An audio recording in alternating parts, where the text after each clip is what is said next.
Hello guys, shout out sa lahat. It's me again, Kamutika TV. Ayan, shout out sa lahat, shout out sa mga lagi nanonood sa vlog ko. Ayan, thank you so much. Welcome sa YouTube channel ko.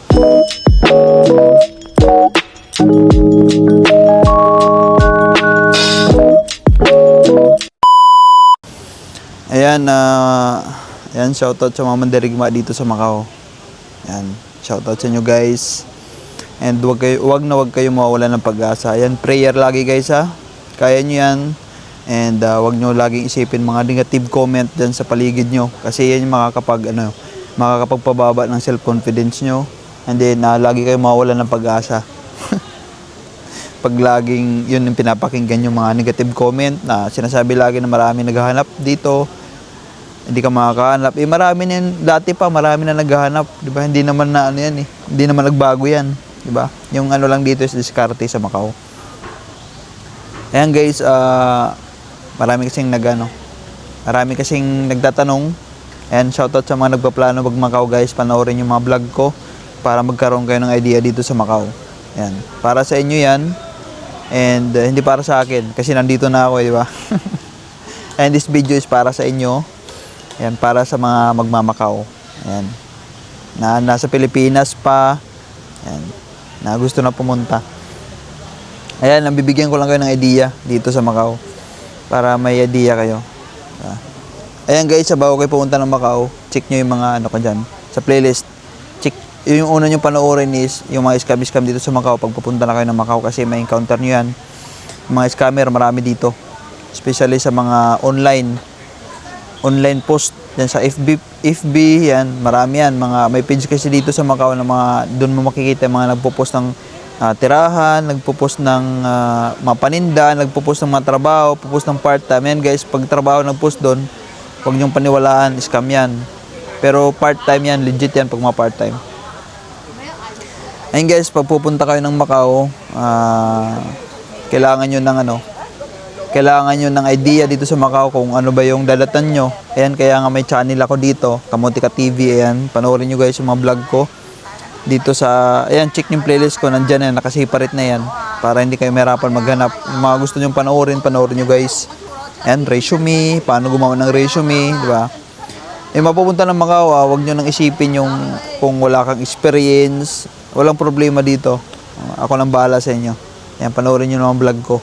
Doon nyo malalaman kung bakit ko sinabi na ako na bahala sa inyo. Ayan, yung requirements guys is passport lang. Huwag na kayo magdala-dala ng mga COE kasi di naman kailangan yan dito eh. Yung pwede lang ng COE is mga ano. Ayan, kung caregiver ka, kailangan mo talaga ng COE yan, di ba?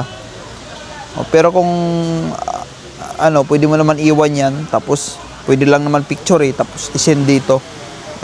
Kung may mga kailangan kayo na na requirements, example mga sa caregiver na certificate, yan pwede yan. Mamaya ma-check yung bag mo, di ba? Sa immigration.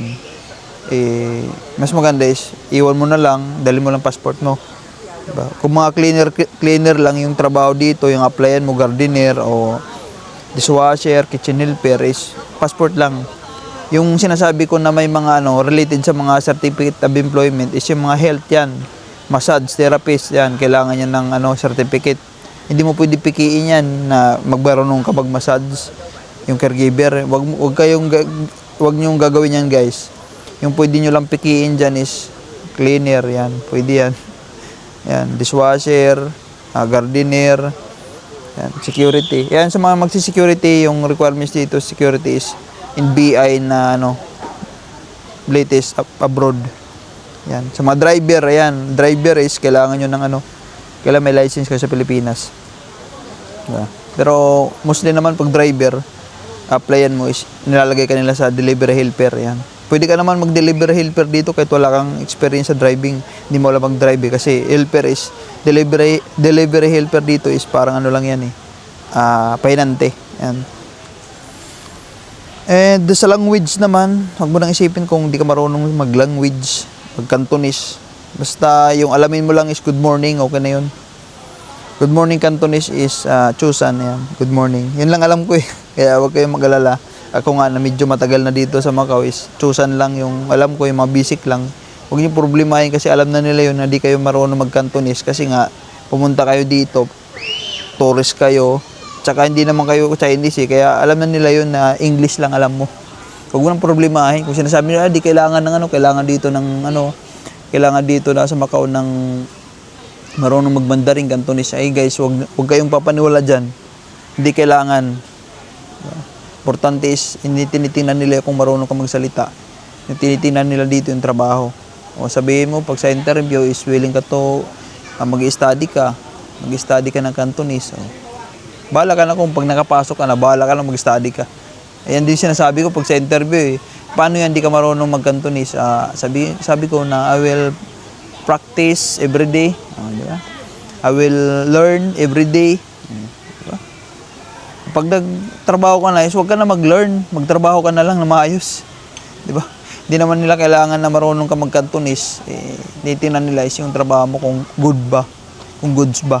Ganun. Yung mga magmamakaw na walang kamag-anak, ito, mga walang kamag-anak, yung gawin nyo is, yung mga walang kamag-anak is, gawin nyo is mag-Hong kayo. Huwag kayo magda-direct flight ng Macau tsaka Thailand. Mag-ano kayo, mag-Hong Kong o Taiwan or Singapore yan. Basta wag lang direct flight kasi ma-upload ka. Pag wala kang kamag-anak, yung may mga kamag-anak is okay yan. Malaking chance na makapasok ng Macau kasi may mga invitation yan sila na galing sa mga nagtatrabaho na kamag-anak nila dito, kapatid yan, magulang, pamilya yan. Okay yan. Pero pag wala kang ganun, mahirap makapasok ng Macau ng direct flight. Dapat yung gagawin mo is ka na lang, cross country from doon sa destination, example, galing papunta kang Taiwan from Pinas, is mag-book ka na lang ulit ng ticket pa Macau, ganoon. Pag Hong Kong naman is mag-bus ka na lang pa Macau, yun. Ganun gawin mo. O kaya maghanap ka ng travel agency tapos sama ka sa mga group tour yan, mag-tutor ng ng Hong Kong yan. Tapos huwag ka nang sumama, huwag ka lang maingay. Yung mga tips ko lang yan pwede nyo gamitin, pwede nyo hindi, basta nagbigay lang ako ng tips, di ba? Kasi pag group tour is hindi walang masyadong tanong yun kasi tour lang talaga kayo niyan. Ganun. May mga requirements naman yan na kailangan. Yung agency na bahala niyan, yung travel agency na bahala diyan. Kaya di mo na kailangan magproblema na ma-upload kayo lahat yan pag ganyan. Yung sa gastos naman dito, guys, 50,000 okay na yan, 30,000 pwede na. Habang naghanap kayo dito. Yan. 50,000 pesos, ganun, 30,000, pwede na yun. Pesos, pwede na yun. Basta tipid-tipid lang dito, part-time, may mga part-time naman dito. Huwag nyo muna problemahin yung malaking pera pagpunta nyo dito. Saka nyo isipin yung malaking pera pag nakahanap yung trabaho. Yun lang. Importante is makarating ka dito ng Macau. Ganun. Yung mga sa educational naman, wala, kahit high school ka lang pwede, elementary pwede. Basta marunong ka lang sa basic English, yun, okay na yun. Nung magpit dito sila sa mga educational background, bahala, college or kahit professional ka pa sa Pilipinas, wala silang pakialam. Titira nila ito experience. Huwag mo nang problemahin kung wala kang experience sa cleaner, yung experience mo lang sa Pilipinas is lang, dyan lang sa mall, bagger, walang problema. Pagdating mo dito sa Macau, magiging marami kang experience dito. Di ba? Ganun. Huwag mo nang problemahin. Tapos, prayer.